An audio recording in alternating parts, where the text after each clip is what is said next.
Hello, Internet. Today I would like to discuss Sam Harris. I'm sure this is a name that is familiar to most, if not all of you.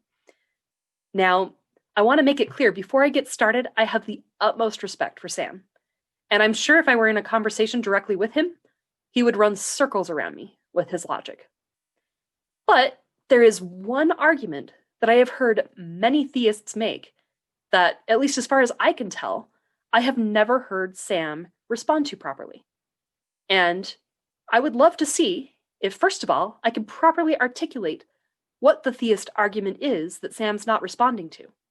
And second, see if maybe I can explain why I think Sam isn't responding to the argument. Now, if any of you have heard Sam's argument very clearly explained, please explain it to me down in the comments below. Or if any of you just have a good argument, I would love to hear it. Please let me know.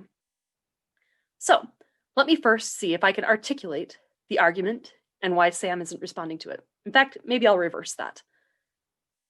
Many theists argue that it is impossible to have a morality system based solely in science. Science cannot give you a morality system. Now, what I think Sam is hearing when he hears theists say this is that you cannot use science to help you see how you can maximize your own personal well-being and the well-being of those around you. I would agree with Sam on this. You can definitely use science to help you figure out how to maximize your own well-being and the well-being of those around you. But that is not what the theists are arguing.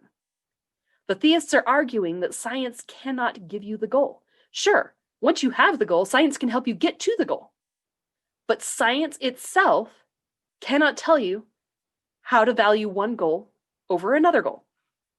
So ultimately, the question that's being asked here is, how did Sam come to the conclusion that the goal should be to maximize his own well-being and the well-being of those around him? You could also add a tag question of what exactly does well-being mean?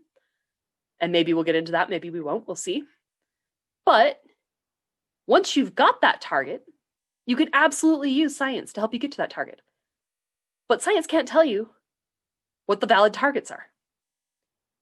There are plenty of other ways we could organize our societies, and there are plenty of other goals that other societies have gone towards.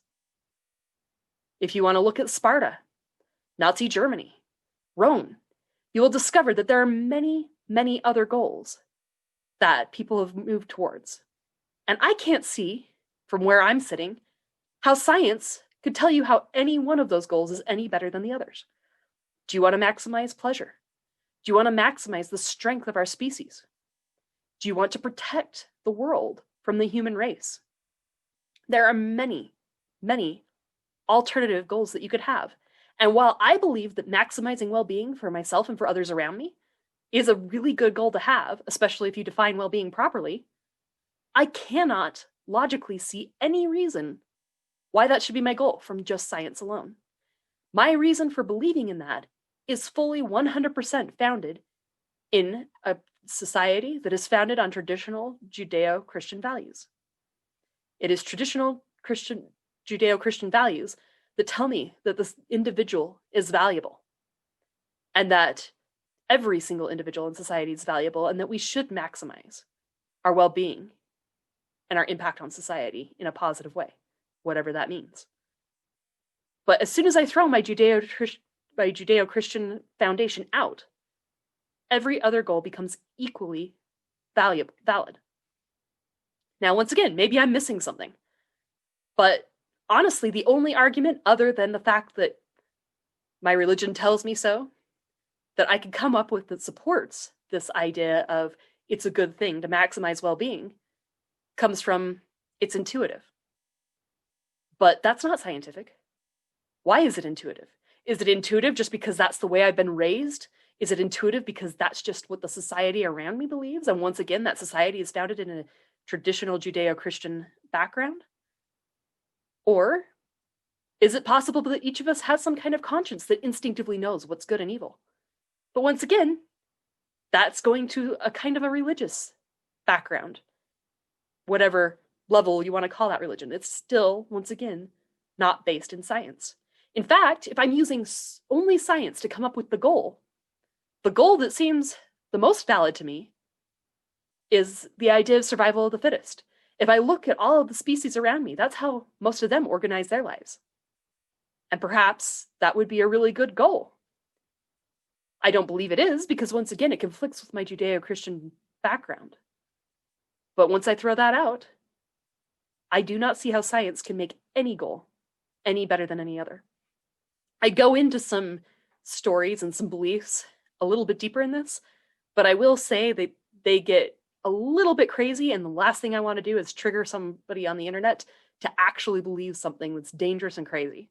So I believe that's the deepest I'll go in public on something like this, even though it's very possible no one besides me will even ever see this video. But if you came across this video and you'd love to give me some feedback, I'd love to hear it. Give me links to other videos of Sam's that answer this question. Maybe I just missed it. Give me a link to the video and explain how he answers this question. Or once again, if you have a brilliant solution of your own, please share it with me. This is something that I have wondered about for decades, and I would love, love, love to get a really good response to this particular argument. I can't come up with it, but that doesn't mean it's not out there.